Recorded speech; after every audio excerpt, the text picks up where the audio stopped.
नमस्कार, सादर जय जिनेंद्र। क्षमा ब्रेकिंग जैन न्यूज प्रतिदिन प्रातः, दोपहर एवं रात्रि में देश भर से संपूर्ण जैन समाज से संबंधित सही और सकारात्मक समाचारों के लिए देखना और सुनना न भूलें। साथ में आपसे विनम्र निवेदन है कि यदि आपने इस चैनल को सब्सक्राइब नहीं किया है तो कृपया अवश्य कीजिए और शेयर और लाइक करके धर्म प्रभावना में सहयोगी एवं सहभागी बनिए। आज का पुनीत पावन अवसर मांगलिक वातावरण है। जैसे सिद्ध क्षेत्र से करोड़ों की संख्या में जिन्होंने आगम के अनुरूप साधना करके सिद्धत्व को उपलब्ध किया है, साध्य की उपलब्धि उन्हें हुई है और इसी सिद्ध क्षेत्र को गुरुदेव ने भी चुना था।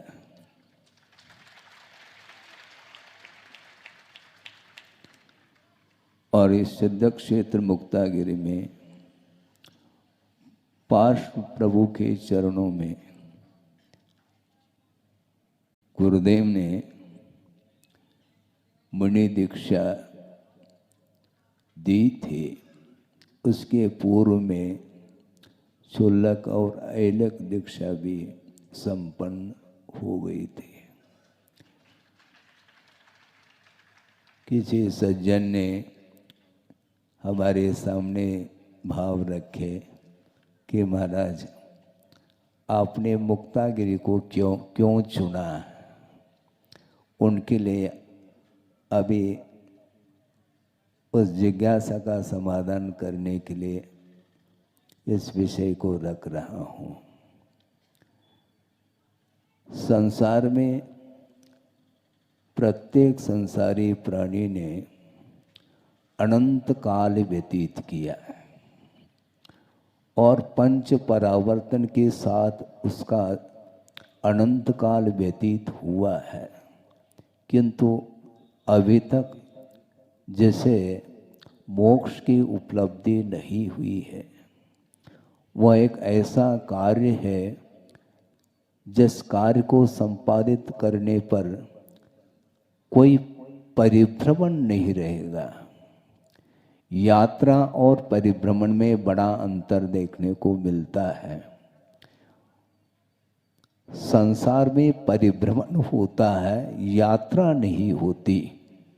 और यात्रा यदि करना चाहो मोक्ष की यात्रा तो मुक्तागिरी में आना होगा।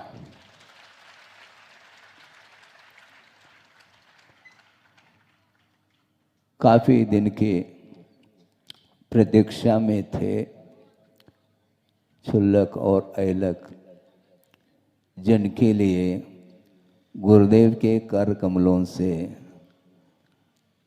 दीक्षा प्राप्त हुई थी। कुंडलपुर सिद्ध क्षेत्र बड़े बाबा के चरणों में और अंतरिक्ष पार्श्वनाथ शिरपुर, वहाँ पर भी उन्होंने दीक्षाएं दी थी।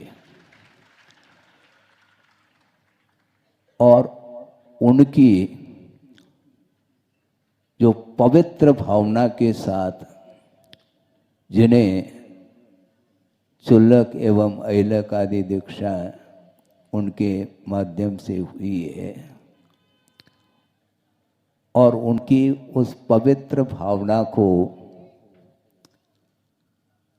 आगे बढ़ाते हुए यहाँ पर यह दीक्षा का कार्यक्रम रखा गया है। एक छोटा सा प्रसंग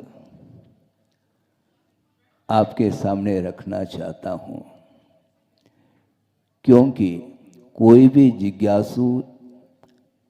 जिज्ञासा रखता है तो गुरुदेव बहुत सार गर्भित शब्दों में उसका समाधान भी दिया करते हैं। बड़वानी की बात है 52 गजा। गुरुदेव सन 95 में कुंडलपुर में वर्षा योग संपन्न करके गुजरात की यात्रा करने हेतु वहाँ से निकले थे और सीधा वहाँ से बीनाबारा होते हुए नेमावर पहुँचे और नेमावर से सिद्धवरकूट, वहाँ से ऊन और उसके बाद बड़वानी पहुँचे। प्रातःकालीन वह प्रसंग है। गुरुदेव की पूजा हो गई। उसके उपरांत एक जिज्ञासु ने प्रश्न किया कि महाराज, मोक्ष मार्ग का स्वरूप क्या है? क्योंकि प्रत्येक व्यक्ति मुक्त होना चाहता है। चाह तो सबकी है और होने भी चाहिए, किंतु आगमकारों का ये कहना है मात्र चाह करने से उस इच्छा की पूर्ति नहीं हो सकती, किंतु आगम के अनुरूप पथ पर चलने से ही मंजिल मिला करता है। और उनका ये कहना था कि मोक्ष मार्ग किसको बोलते हैं? समूह का नाम मोक्ष मार्ग नहीं। बहुत गहरी बात है ये। और मार्मिक बात ये है कि समूह का नाम मोक्ष मार्ग नहीं, किंतु एकाकी हो करके जो आत्म साधना करता है और वह भी हृदय से करता है तो उसको मुक्ति मिल सकती है। बहुत कठिन काम है ये। जिनलिंग को धारण करने के उपरांत भी वह कार्य संपादित हो अनिवार्य नहीं, क्योंकि यह मोक्ष मार्ग भीतरी आत्मगत परिणति का नाम मोक्ष मार्ग है। मोक्ष को प्राप्त करने के लिए, उस भावलिंग को प्राप्त करने के लिए द्रव्य लिंग का ग्रहण करना अनिवार्य है, किंतु द्रव्य लिंग को ग्रहण करने के उपरांत भी संसारी प्राणी भाव लिंग से वंचित रहता है। इस प्रकार उन्होंने हम लोगों को संकेत करते हुए कहा था कि देखो, श्रवण पद को अंगीकार तो संसारी प्राणी ने अनंत बार किया होगा, इसमें कोई संदेह नहीं, किंतु श्रवण पद अलग है और सामान्य पद अलग है। ये सामान्य पद अपने आप में भाववाचक शब्द है। बहिरंग परिग्रहों का विमोचन करना अनिवार्य सिद्ध होता है, किंतु अंतरंग जो परिग्रह है, जिसको मोह बोलते हैं, उसके ऊपर कुठाराघात करने की आवश्यकता है। उसके बिना ये संभव ही नहीं। इसलिए मोक्ष मार्ग एकाकी हो करके एकत्व का जो अनुभव करता है, उसके माध्यम से मोक्ष मार्ग, अंतरंग जो मोक्ष मार्ग है, वह प्रारंभ होता है।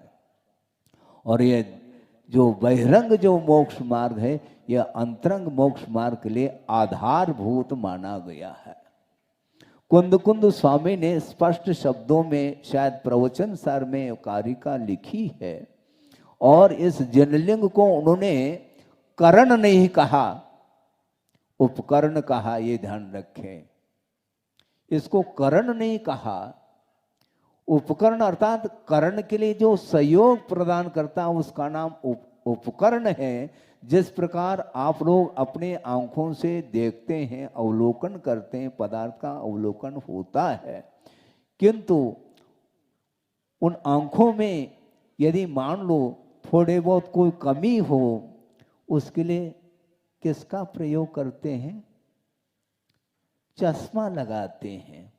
यह चश्मा नयन नहीं, ये ध्यान रखिए, ये उपनयन है। सुना आप लोगों ने? नयन अलग वस्तु और उपनयन अलग वस्तु। आंखों से देखा जाता है, पदार्थ का अवलोकन किया जाता है, उसमें यदि मान लो कोई बाधा आ रही है, उसको दूर करने के लिए उपकरण की व्यवस्था होती है। इसी प्रकार ये जिनलिंग जो धारण किया जा रहा है वह एकमात्र उपकरण है। उसके आधार से जो भीतरी परिणति है रत्नत्रय के रूप में, वह वही भीतरी मोक्ष मार्ग माना जाता है। इसलिए समूह का नाम मोक्ष मार्ग नहीं है। कई लोग इस प्रतीक्षा में रह सकते हैं कि ये मेरे साथी हैं, ये यदि मोक्ष मार्ग पर आगे बढ़ेंगे तो मैं भी बढ़ूंगा। सुन रहे हैं आप? एक दूसरे की साथी को लेकर के मत चलो। साथी संगाती ये तो अनंत काल से चल रहा है, किंतु अपने आत्मा का दर्शन करना चाहता है। अन्य जितने भी पदार्थ हैं उन पदार्थों के प्रति अर्थात चेतनात्मक जो पदार्थ हैं उन पदार्थों से जब तक हमारा उपयोग प्रभावित रहेगा तब तक हमारा मोक्ष मार्ग अवरुद्ध रहेगा, ये ध्यान रखें। इसलिए गुरुदेव ने कहा कि समूह का नाम मोक्ष मार्ग नहीं है। फिर भी यदि आप लोगों के लिए वह आदत से पड़ी है समूह में रहने की, इसलिए मोक्ष मार्ग में भी समूह आप चाहते हैं, किंतु गुरुदेव ने ये कहा यदि समूह चाहिए तो समूह बन सकता है। किसका? रत्नत्रय ये समूह है, ध्यान रखो। सम्यक दर्शन, सम्यक ज्ञान और सम्यक चारित्र, इनके समुदाय का नाम, समष्टि का नाम मोक्ष मार्ग है। यहाँ पर भी समूह बन रहा है, किंतु किसी साथी संगाती जो अपने मित्र इत्यादि की अपेक्षा को लेकर के समूह नहीं, किंतु जो पवित्र रत्नत्रयात्मक जो आत्मा के भाव हैं उसी का नाम मोक्ष मार्ग है। उस अंतरंग मोक्ष मार्ग पर चलने के लिए जो उपकरण के रूप में वह द्रव्य लिंग माना जाता है, और इस लिंग को तीर्थंकरों ने भी धारण किया है, ये ध्यान रखें। ये जनलिंग माना जाता है। जिनेंद्र भगवान ने भी इस लिंग को स्वीकारा था, क्योंकि जब तक परिग्रह का विमोचन नहीं होगा, पांचों पापों का त्याग जब तक नहीं होगा, तब तक मोक्ष मार्ग बनता नहीं। और मोक्ष मार्ग पर निरंतर हृदय के साथ हम चलते चले जाते हैं तो मोक्ष दूर नहीं। गुरुदेव ने एक बात और अच्छी कही थी, वैसे सारी बातें वो अच्छे कहते हैं, प्रसंग की अपेक्षा से कह रहा हूं कि वस्तुतः शुद्ध परमेश्वर जहां पर विराजमान है वहां तक हमें पहुंचना है। निश्चित रूप से हम पहुंच जाएंगे, क्योंकि सिद्ध परमेश्वर वहां पर रुके हुए हैं। आगे उनकी गति नहीं। सिद्धत्व को उपलब्ध होने के उपरांत यहां से एक समय में लोक के अग्रभाग पर जाकर के विराजमान होते हैं, उसके बाद वो कभी गमन नहीं करते हैं। इसलिए बहुत जल्दी वहां तक हम पहुंच जाएंगे, उनको पकड़ लेंगे, ये ध्यान रखो। लेकिन वहां तक जाना खेल नहीं है, बहुत कठिन काम है। धर्म की आराधना करना बहुत दुर्लभ है, और मोक्ष को प्राप्त करने के लिए गुरुदेव ने एक और बात कही थी बड़वानी में। उन्होंने ये कहा था कि मोक्ष मार्ग परिशह और उपसर्गों के बीच से ही वह मोक्ष मार्ग चलता चला जाता है, ये ध्यान रखो। इसलिए जो दीक्षार्थी हैं उनके लिए हमारा ये कहना है, और हमारा नहीं कहना, ये ध्यान रखो। गुरुदेव ने जो कहा था उसको मैं दोहरा रहा हूं। मैं हमेशा गुरुदेव के जो संकेत हैं, उनके जो उपदेश हैं, उस उपदेश को आत्मसात करते हुए उनके वचनों को मैं मात्र दोहराता रहता हूं। किंतु ये ध्यान रखो, राह दो नहीं, दोहराना अलग विषय है, किंतु राह तो एक ही रहेगा, ये ध्यान रखो। मोक्ष मार्ग अनेक नहीं हो सकते। उनका ये कहना था कि मोक्ष पद पर कदम रखते समय ये ध्यान रखें, हमेशा अपने ही परिणामों के द्वारा अर्जित जो पाप कर्म हैं वे उदय में आ सकते हैं और तुम्हारी परीक्षा करेंगे, वो उस परीक्षा में पास होना है। कौन सी परीक्षा है महाराज? 22 परीक्षा है। क्षुधा, पिपासा, शीत, उष्ण, दंश, मशक, नाग्नि इत्यादि को लेकर के 22 परिचय होते हैं और 4 प्रकार के उपसर्ग भी आ सकते हैं। देवकृत उपसर्ग, मनुष्यकृत उपसर्ग, तिर्यंचकृत उपसर्ग और प्राकृतिक उपसर्ग। इन उपसर्गों को भी सहन करने के लिए अपने को कटिबद्ध होना है। यद्यपि वर्तमान में दीर्घ सहन नहीं है, सुदूर जंगल में जाकर के चतुर्थ काल में जो श्रवण लोग साधना करते थे, उस प्रकार की साधना हम नहीं कर पाएंगे, ये बात अलग है। किंतु जहाँ पर रहते हैं, जिनालय हैं अथवा एकांत में ध्यान करने के लिए जो भी साधना के लिए उपयुक्त जो स्थान बताया है, वहां पर जाकर के निर्विकल्प होकर के अपने को साधना करने के लिए कहा गया है। और ये उपसर्ग और परिचय से कभी भी डरना नहीं है।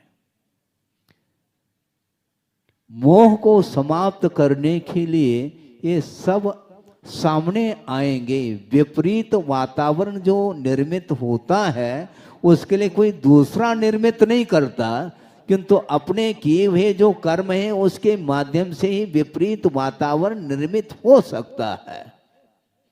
और अच्छे जो धार्मिक कार्य हैं उसमें विघ्न उपस्थित हो सकते हैं, किंतु गुरुदेव ने कहा कभी भी डरना नहीं चाहिए। हाँ, किसी से भी नहीं डरना। किससे डरना? पाप से डरो, ये कहा।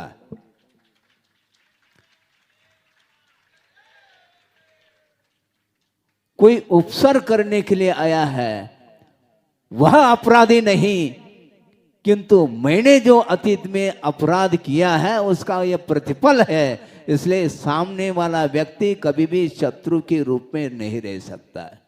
यदि धर्म ध्यान करना चाहते हो तो हमेशा अपने जो पापमय परिणाम है वे ही शत्रु हैं और जो धर्ममय परिणाम है वे ही मेरे लिए बंधु हैं। इस प्रकार आगमकारों ने कहा है। इसलिए विघ्न अधिक आ सकते हैं, आएंगे। इसी का नाम मोक्ष मार्ग है। परिचय और उपसर्ग के बीच में ये मार्ग निकला है और गुरुदेव ने आचार्य ज्ञान सागर जी महाराज के कर कमलों से दीक्षित होकर के और कितने दीर्घ काल तक उन्होंने साधना की, 50-55 साल से भी ज्यादा हो सकते हैं। और एकाकी होकर के जिस समय हम आए थे उनके संग में कोई भी साधक नहीं थे, 2-3 ब्रह्मचारी थे, शायद एक शुल्लक जी थे। उस समय मेरा आना हुआ और उसके उपरांत धीरे धीरे धीरे उनकी साधना के माध्यम से जो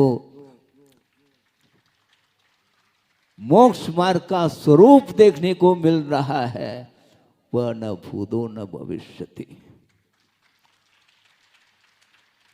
अपने परिणाम को निर्मलतम बनाने के लिए अनेक प्रकार की बाधाएं आ सकती हैं और हमें उनको दूर नहीं करना। बाहरी बाधाएं तो आएंगे, किंतु बाधक यदि कोई तत्व है तो वह मोहनी कर्म है, जो अपने ही परिणाम के द्वारा बंधा हुआ कर्म है। उस मोह की अंत्येष्टि करने के लिए, समझ रहे हैं आप, मोह की अंत्येष्टि करने का नाम मोक्ष मार्ग है, मात्र बातों का नाम मोक्ष मार्ग नहीं। अनेक प्रकार के विकल्प मन में आ सकते हैं, किंतु आचार्य कहते हैं मोक्ष का स्वरूप क्या है समझो थोड़ा सा। एक श्लोक के माध्यम से इस विषय को आपके सामने रख रहा हूं। निष्कलंकम निराबादम स्वानंदम स्वस्वभावजम वदंत योगिनो मोक्षम विपक्षम जन्म संतते है।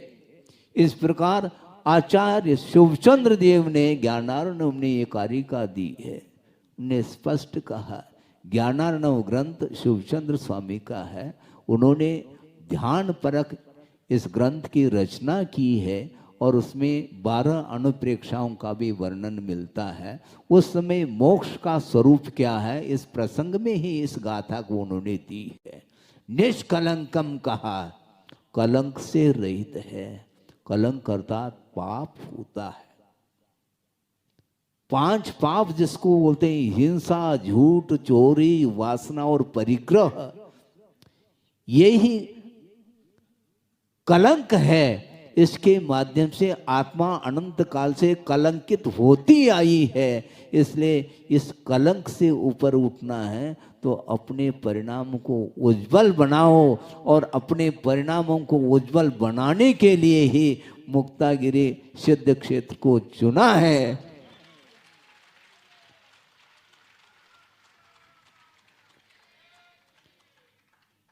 और इस पवित्र स्थान में आते ही ऐसा लगता है कि मानो हमें मोक्ष मिल रहा है।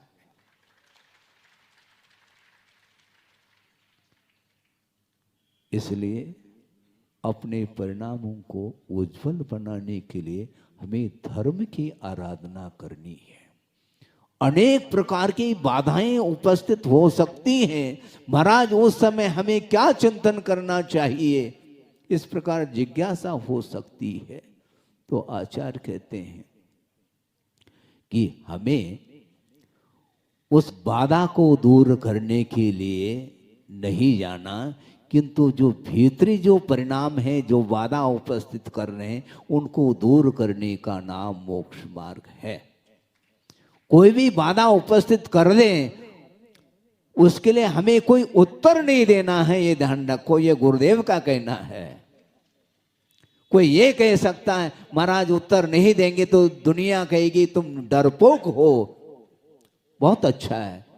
सबसे ज्यादा मैं डरपोक हूं क्योंकि मुझे पाप से भीति है।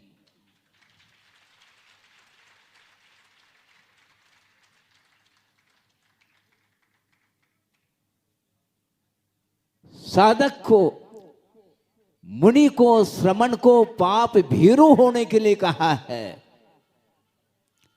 हमें रणांगण में जाकर के दूसरे के साथ युद्ध नहीं करना, किंतु मोह के साथ युद्ध करने के लिए यह जैनेश्वरी दीक्षा दी जाती है। ध्यान रखें। आपको लग सकता है कि महाराज आप बहुत थोड़ा जोर से बोल रहे हैं, ताकि दूर दूर तक जो जनता है वो बैठी है उनको भी ये समझ में आ जाए कि वस्तुतः मोक्ष का स्वरूप क्या है और मार्ग का क्या स्वरूप है। कुंद कुंद स्वामी का दर्शन न हमने किया न आपने किया, किंतु कुंद कुंद का परिचय यदि दिया है तो गुरुदेव ने दिया है।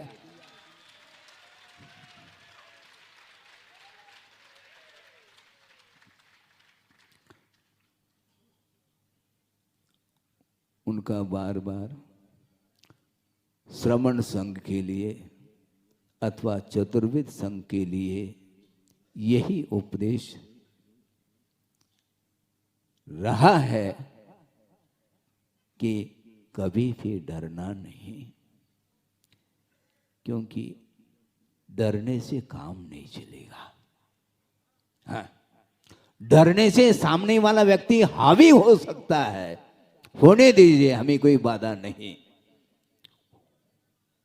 उनका प्रतिकार नहीं करना, हमें कर्मों का प्रतिकार करना है, क्योंकि अंतरंग कर्म को छोड़ करके हमें कोई भी व्यक्ति न सुखी बना सकता है न दुखी बना सकता है। इस प्रकार आगमकारों का ये कहना है। हमने जो कुछ भी कर्म बांधा है वो समय पर उदय आएगा। द्रव्य क्षेत्र आदि के निमित्त को लेकर के हमेशा कर्म अपना फल दिया करता है। इसलिए आंख मेज करके पंच परमेष्टि की आराधना करो।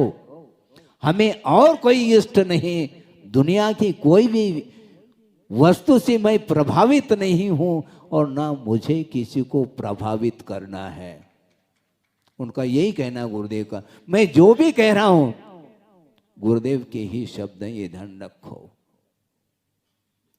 हाँ, और गुरुदेव ने जो भी कहा है वो आगम के अनुरूप कहा है। आगम से रत्ती भर भी उन्होंने बाहर कुछ भी नहीं कहा। आगम के बाहर वो बात करना ही नहीं चाहते।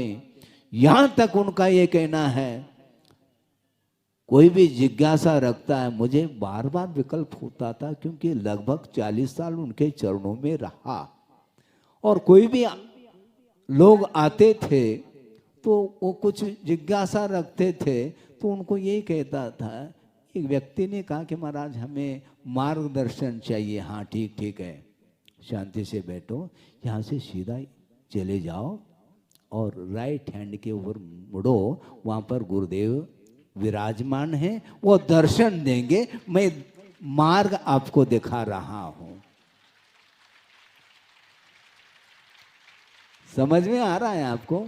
मार्गदर्शन दो ऐसा वो कह रहे हैं। भैया मैं आपको मार्ग बता रहा हूँ कि गुरुदेव कहाँ पर विराजमान है। वहाँ पर जाओ, दर्शन भी मिलेंगे आपको और जिज्ञासा का समाधान भी आपको मिलेगा। 40 साल तक इस प्रकार करता रहा, किंतु जिस समय गुरुदेव ने कहा कि अब बहुत समय हुआ है, थोड़े बहुत बाहर भी देख लो कैसा वातावरण है और प्रभावना करने का समय थोड़ा सा है, और इस पेपर को भी तुम्हें लिखना है। तो हमने कहा मन में, और गुरुदेव का आदेश है तो शिरोधार है, उसमें कोई प्रश्न चिन्ह है ही नहीं।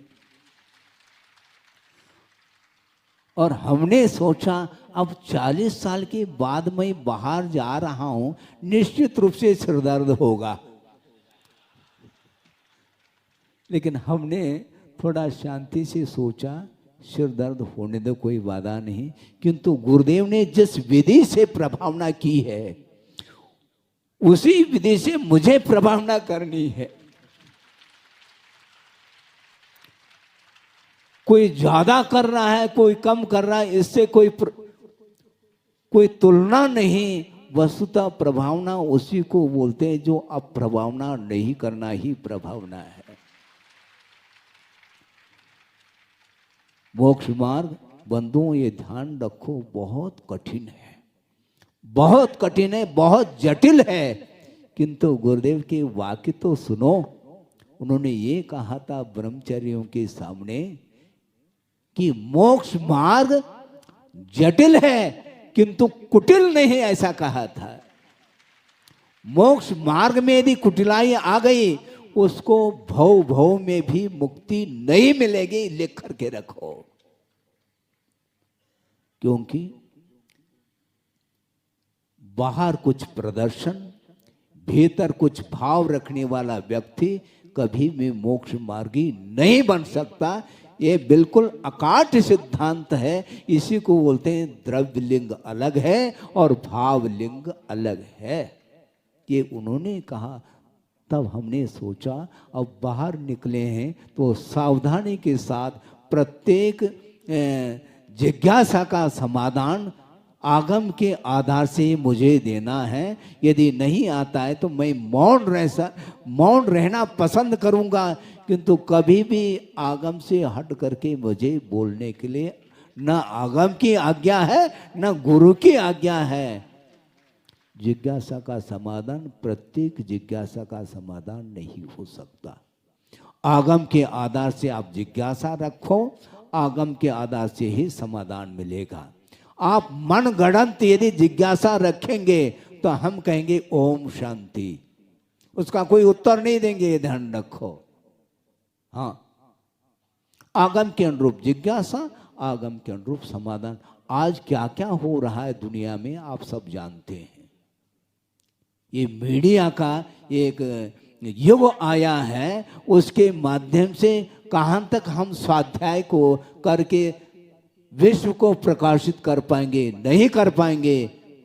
किंतु आगम के अनुरूप आप बोलेंगे, नहीं भी बोलते हैं तो ये जनलिंग के माध्यम से प्रभावना होगी, मात्र बोलने से प्रभावना नहीं होते, ऐसा गुरुदेव का कहना है।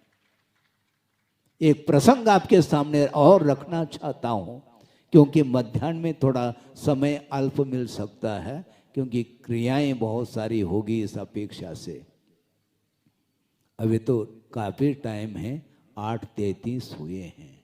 हाँ, अच्छा प्रसंग दे रहा हूं मैं। क्या दे रहा था? हाँ, मैं ये देना चाहता हूं, एक विद्वान आए, नाम से कोई प्रयोजन नहीं, किंतु हमें प्रसंग को आपके सामने रखना है। विद्वान थे और उन्होंने गुरुदेव के चरणों में नमोस्तु करते हुए निवेदन किया कि महाराज, हमारी भावना है कि महावीर भगवान का जो सिद्धांत है वह घर घर पहुंचना चाहिए, और इस उद्देश्य को लेकर के मेरे अंदर ये भावना जागृत हुई है कि आगम का प्रचार प्रसार विदेश में भी होना चाहिए। सुन रहे हैं आप? हाँ, तो गुरुदेव ने 1 सेकंड रुक करके फिर इसका समाधान दिया। आपने जिज्ञासा तो रखी है, किंतु इसका मैं समर्थक नहीं हूं। सुन रहे हैं आप? हाँ, महावीर भगवान के सिद्धांत को प्रकाशित करने के लिए, प्रचार प्रसार करने के लिए कम से कम भूमिका की ओर भी दृष्टि आपकी होनी चाहिए, जहां पर मद्य मधु मांस का त्याग नहीं, कोई संस्कार नहीं, ना कोई आस्था है अहिंसा के प्रति, तो वहां पर इस प्रकार आगम के ग्रंथों का आप उनके लिए स्वाध्याय करने के लिए देंगे तो ये ठीक नहीं माना जाएगा। पाषाण खंड पर बीज को बोने से कभी भी वह बीज अंकुरित नहीं हो सकता। मैं ये नहीं कह रहा हूं कि उनके लिए कुछ उपदेश नहीं मिलना चाहिए, ये नहीं, किंतु वह पात्रता का भी ख्याल रखो। विधि द्रव्य दात्री पात्र विशेषा तद विशेष, इस प्रकार उमा स्वामी महाराज ने कहा। दान के प्रसंग में कहा, मात्र आहार दान के प्रसंग को लेकर के नहीं, कोई भी दान हो, चाहे ज्ञान दान हो, चाहे औषध दान हो, आहार दान हो, और कोई भी दान हो, प्रत्येक दान के पीछे विधि होनी चाहिए, और रुचिवत नहीं होता, विधिवत हुआ करता है। आगम में जो लिखा है उसके अनुरूप यदि हम दूसरे को देंगे तो एक प्रकार से उसकी सार्थकता भी सिद्ध होगी, और उसके माध्यम से जो हमारा उद्देश्य है वह भी पूर्ण हो सकता है। उस समय मैं भी सुन रहा था कि देखो, आचार्य महाराज कभी भी उतावली के साथ कुछ भी बोलना नहीं चाहते। प्रत्येक व्यक्ति का समाधान देते समय वो गंभीर मुद्रा में रहते हैं, और आगम के अनुरूप नपे तुले शब्दों में वो बोलते हैं। हाँ, उन्होंने यही कहा कि बोलना, आगम में कहा है बोलना अनिवार्य नहीं, आवश्यक हो तो आगम के अनुरूप हित मित मिष्ट वचनों का प्रयोग करिए। वचनों में यदि कठोरता है तो सत्य का प्रतिपादन हम नहीं कर पाएंगे, ये ध्यान रखो। सत्य का प्रतिपादन करना चाहो तो निश्चित रूप से धर्म का आलम्बन लेना पड़ेगा, और वस्तुतः आर्य धर्म की आराधना जो निरंतर करता है उसके अंदर कुटिलता नहीं आएगी, और कुटिलता यदि नहीं आएगी तो उनके वचनों में मृदुता भी रहेगी। वचनों में जो कोमलता है वह अपने आप में बहुत बड़ा मायना रखता है। हाँ, कम बोलो, किंतु हित मित मिष्ट वचन बोलने का अर्थ यह है कि ये सत्य जो धर्म है इस सत्य धर्म के आलम्बन से अहिंसा धर्म की रक्षा होती है। मेन यदि कोई धर्म है तो वो अहिंसा धर्म है। अहिंसा धर्म की रक्षा करने के लिए आगम के अनुरूप हित मित मिष्ट वचनों का प्रयोग करना यह सत्य धर्म माना जाता है। और सत्य का प्रयोग वही कर सकता है जिसके अंदर कोई भी लोभ नहीं है, वही सत्य की आराधना कर सकता है। हमें उत्तेजित नहीं होना।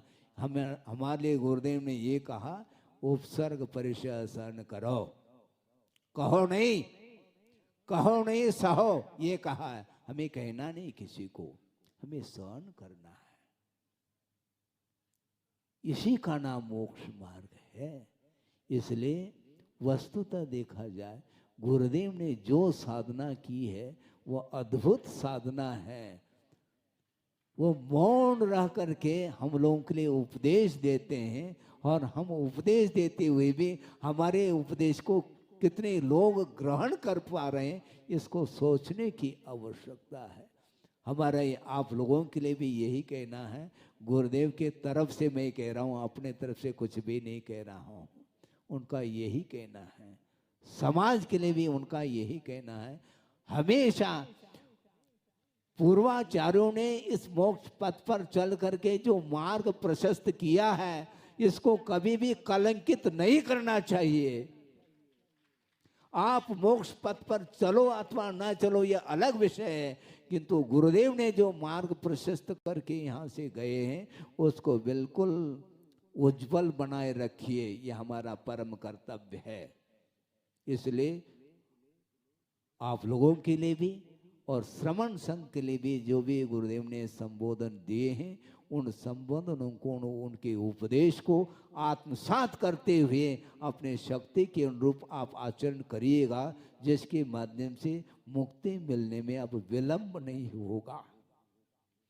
मुक्ति जो मिलती है वह भावात्मक परिणति है। यहाँ पर किसी के साथ हमें शास्त्रार्थ नहीं करना, किंतु गुरुदेव कहते हैं शास्त्रार्थ मत करो, शास्त्राभ्यास करो। क्या समझ रहे हैं?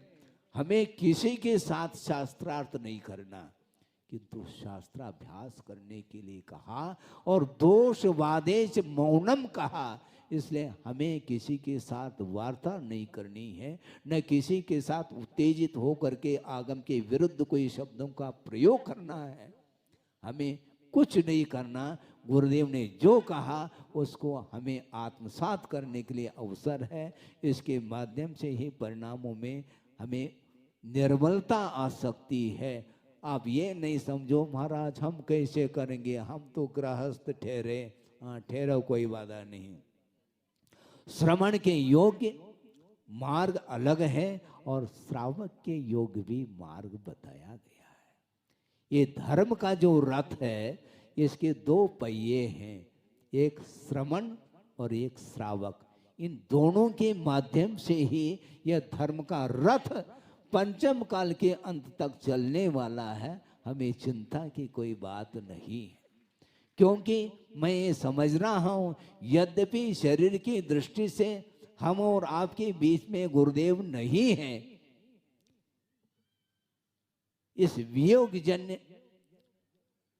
पीड़ा हो सकती है, होती है, इसमें कोई बाधा नहीं, किंतु गुरुदेव प्रत्येक व्यक्ति के हृदय में विराजमान है।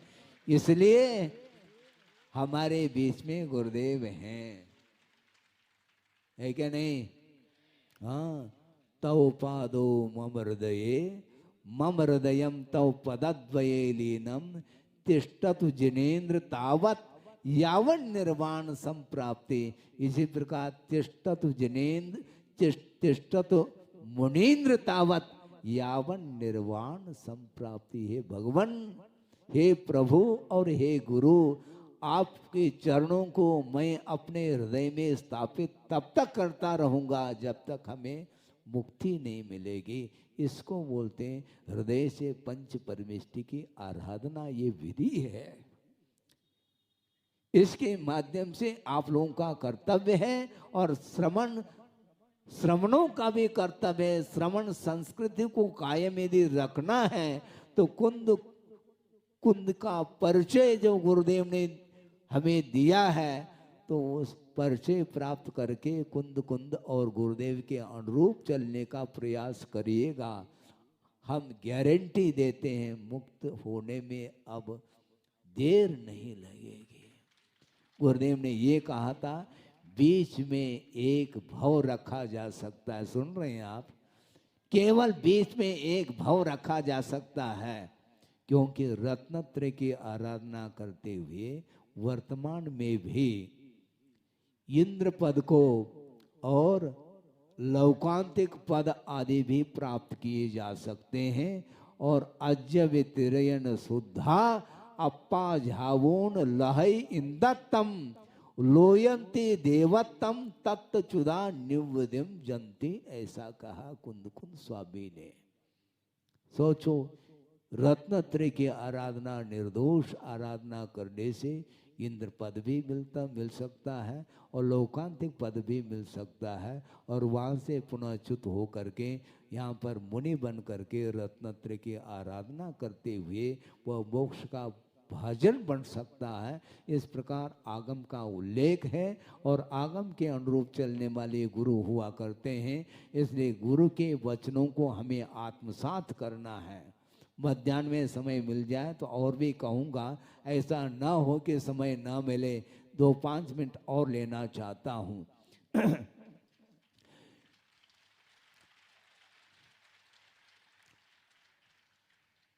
कुंद कुंद स्वामी ने प्रवचन सार में स्पष्ट किया है, उपकरण की चर्चा उन्होंने की है। उपकरणम करोति इति उपकार उपकरणम, ऐसा कहा। वो 4 उपकरण उन्होंने उल्लेख किया है। वयर्णम जन्मज्ञ लिंगम जहजाद रूप मेदि भणिदम गुरु वयनम पे विनवो सुत्त झेनम च निद्यठम। इस प्रकार गाथा उन्होंने लिखी है। क्या अर्थ हुआ महाराज? हमें बता दो, हम बता रहे हैं, सुनो। उयर्णम जन्मज्ञ, जिनेन्द्र भगवान का जो मार्ग है, मोक्ष मार्ग है, उसमें उपकरण कौन सा है? प्रथम उपकरण यथाजात जो लिंग है, जिनलिंग, इसको प्रथम उपकरण के रूप में स्वीकारा है, जो दिगंबर को लेकर के सामने आता है। और गुरु वयनम, ध्यान से सुनिए, गुरु का जो वचन है वह उपकरण है। कौन पालन कर रहा है? गुरु के वचनों का पालन करो। गुरु वयनम कहा, गुरु आदेश देते हैं किसको? जो आदेश पालन करने का जो पात्र होता है उसी को आदेश दिया जाता है। और आदेश को प्राप्त करने वाला अपने आप को सौभाग्यशाली मानता है। भगवान, आपने हमें आदेश का पात्र समझा और आपने आदेश दिया, हमें मुझे शिरोधार्य है वह आदेश। हाँ, बहुत कठिन होता है, महाराज हमें आदेश दे दो। आदेश तो छोड़ो, मैं उपदेश भी धीरे धीरे दे रहा हूँ, ज़्यादा नहीं देता। गुरुदेव ने कहा उपदेश जो है ना, ये औषधि है, भोजन नहीं, ये ध्यान रखो। हाँ, भोजन तो पेट भर किया जाता है, किंतु औषधि जो ली जाती है वो अनुपात से ली जाती है। हाँ, कोर्स जो है, मान लो साल भर का कोर्स है, तो हम एक ही दिन में सारी दवाई ले लें, ऐसा होता है क्या? नहीं होता। अनुपात से दवाई ली जाती है। और मात्र दवाई भर नहीं लेना, किंतु पथ्य का, परहेज का पालन भी करना चाहिए, ऐसे डॉक्टरों का कहना है। और हमारे जो गुरुदेव हैं वे वर्ल्ड फेमस डॉक्टर हैं। हाँ, गुरुदेव वर्ल्ड फेमस डॉक्टर हैं। वो सबके रोग को वही दूर कर पाएंगे, और कोई डॉक्टर हमारे लिए नहीं मिलने वाला है। हाँ, छोटी सी बीमारी हो या बड़ी बीमारी हो, सबका ट्रीटमेंट वही करेंगे। हम सारे सारे पेशेंट हैं, ध्यान रखो। महाराज हमारे लिए कुछ बताओ, हम नहीं बताएंगे आपको, क्योंकि मैं भी पेशेंट हूँ और तुम लोग भी पेशेंट हो। और एक रोगी दूसरे रोगी का ट्रीटमेंट थोड़ी करेगा, तो महाराज फिर हम कैसे करेंगे? आप तो दवाई ले चुके हैं, हमारे लिए कौन दवाई देने वाले अब रहे नहीं, हमारा क्या होगा? ये ध्यान रखो।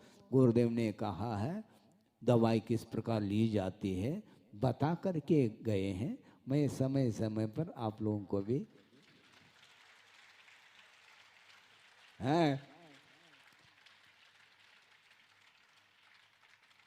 बहुत बड़ा मेडिकल अपने पास है दुकान, और देते रहेंगे। लेकिन ये ध्यान रखो, परहेज का पालन करोगे तो दवाई लागू होगी, अन्यथा नहीं हो सकती। इसलिए कुंद कुंद स्वामी ने जो दिगंबरत्व जो लिंग है वह प्रथंग उपकरण के रूप में लिया है। और गुरु वयनम, गुरु के जो वचन हैं उसको सुरक्षित रखिए आप।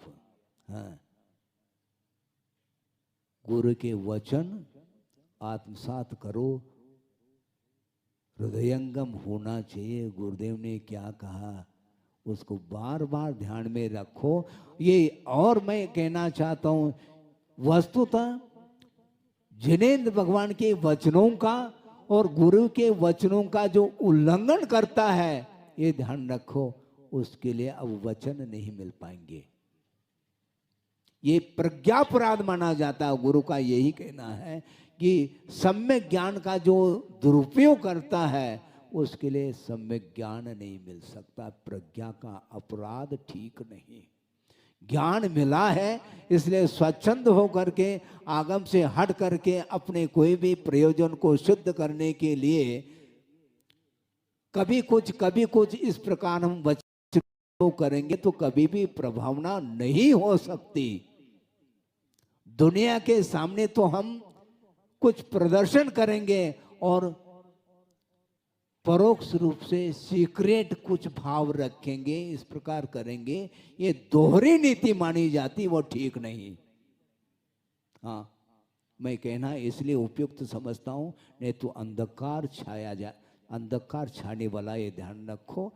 पंचम काल के अंत तक इस धर्म को सुरक्षित रखना है तो आप लोगों का भी कर्तव्य है कि आर्ष प्रणीत आचार्यों ने, पूर्वाचार्यों ने जो लिखा है ग्रंथ, उसका निरंतर स्वाध्याय करने का आप नियम ले लो। क्योंकि मार्ग बहुत जल्दी दूषित हो रहा है, उसको हमें उस दोष से दूर रखना है, प्रशस्त मार्ग को बरकरार रखना है। इसलिए गुरु वयनम का प्राण चले जाए किंतु गुरु के वचनों का उल्लंघन संभव नहीं।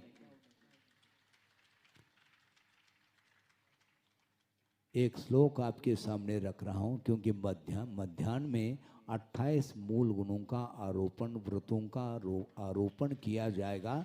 उसके पहले मैं अलर्ट कर देना चाहता हूं, श्रमण लोग भी अलर्ट रहे और आप लोग भी। शिवचंद्र महाराज ने जो ग्रंथ लिखा है ज्ञानार्णव, उसी में ये पंक्ति आई है। बहुत अत्यंत प्रासंगिक है, इसलिए इसको रख करके इस विषय को पूर्ण करना चाहता हूं। सत्य के प्रसंग में लिखा है, आप ध्यान से सुनेंगे, किस प्रकार के वचनों का प्रयोग नहीं करना चाहिए श्रवण आदि के लिए। ध्यान से सुनेंगे। मर्म छेदी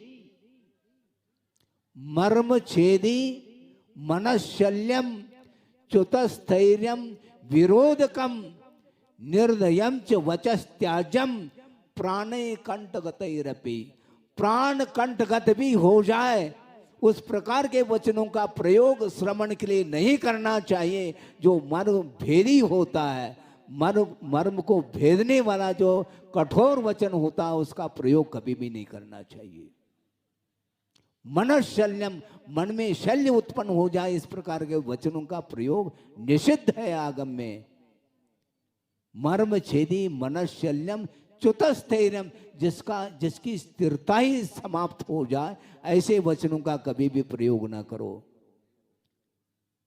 मर्म छेदी मनशल्यम च्युतस्थैर्यम विरोधकम, विरोधात्मक भाषा का प्रयोग करेंगे तो निश्चित रूप से अहिंसा धर्म की रक्षा नहीं हो सकती। निर्दयम च वचस्त्याजम, जिनके वचनों में दया नहीं है, निर्दय पूर्ण जो वचन होते हैं वह कभी भी मोक्ष मार्ग के लिए साधक नहीं हो सकते, किंतु बाधा उपस्थित करते हैं। इसलिए निरंतर इस प्रकार के आप लोगों को ध्यान रखना चाहिए। मोक्ष मार्ग में इस प्रकार के कोई आगम विरुद्ध कोई चर्चा होती है, कोई वचनों का प्रयोग होता है, उस समय आप लोगों का कर्तव्य है मोक्ष मार्ग को बिल्कुल निर्मल रखने के लिए आपको कटिबद्ध होना चाहिए। ये केवल श्रमण का ही कर्तव्य नहीं, श्रमण तो उपसर्ग भी आ जाए तो उसको वह धैर्य के साथ सहन करेंगे, किंतु आप लोगों का कर्तव्य है मोक्ष मार्ग पर यदि कोई उपसर्ग आता है दूर करने के लिए आपको कटिबद्ध होना चाहिए, तभी आप सच्चे श्रावक सिद्ध होंगे। ये ध्यान रखें। सबके अलग अलग पेपर है, श्रमण भी अपने पेपर लिख रहे हैं, वो आपको भी लिखना है। 700 मुनियों के ऊपर जो उपसर्ग हुआ, उस समय उपसर्ग को दूर करने के लिए कौन आए?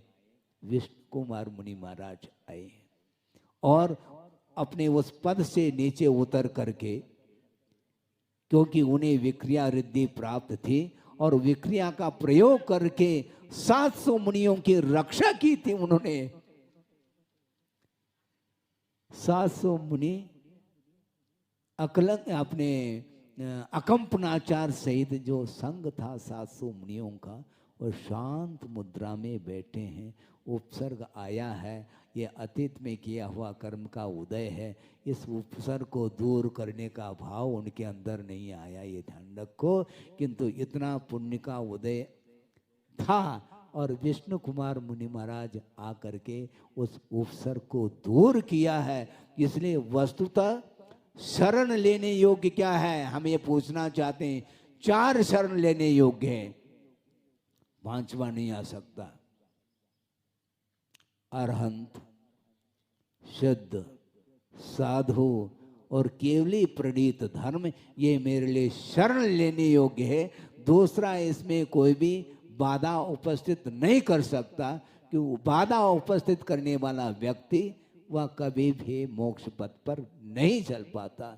इसलिए जो बाधा उपस्थित करने वाला कोई तत्व है, तो हमारा आगमकारों का ये कहना है, अपने ही अज्ञान दशा में किया हुआ जो पाप कर्म है वह उदय में आता है, उसके माध्यम से मोक्ष मार्ग में भी बाधाएं उपस्थित हो सकती हैं। होने दीजिए, हमें कोई बाधा नहीं, किंतु गुरुदेव को स्मरण करते हुए यदि हम मोक्ष मार्ग पर चलेंगे, कोई भी व्यक्ति बाधा उपस्थित नहीं कर सकता। यदि फिर भी बाधा उपस्थित करता है तो गुरुदेव का ये कहना है उनका भी कल्याण हो जल्दी जल्दी। इसी प्रकार का भाव हमें रखना चाहिए, क्योंकि शत्रु के प्रति भी कल्याण का भाव रखोगे तो जल्दी कल्याण होगा।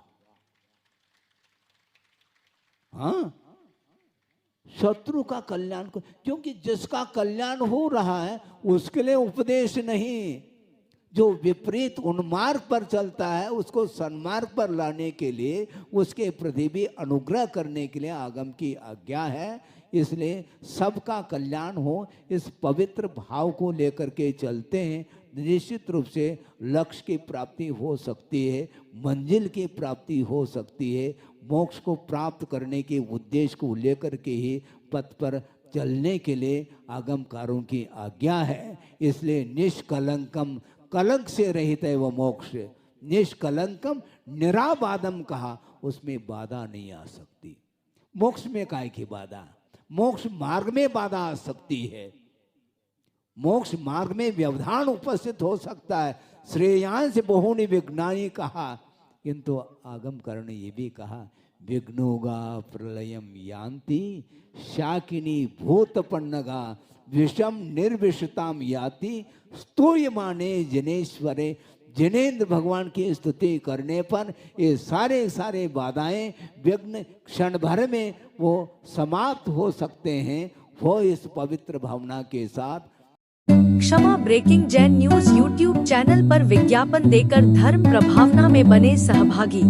विज्ञापन देने हेतु संपर्क कीजिए मोबाइल नंबर 9026900740 एवं समाचार एवं वीडियो भेजने हेतु WhatsApp number 9335236222। Kshama breaking Jain news YouTube channel देखने के लिए आपको बहुत बहुत धन्यवाद। सादर प्रणाम, सादर जय जिनेंद्र।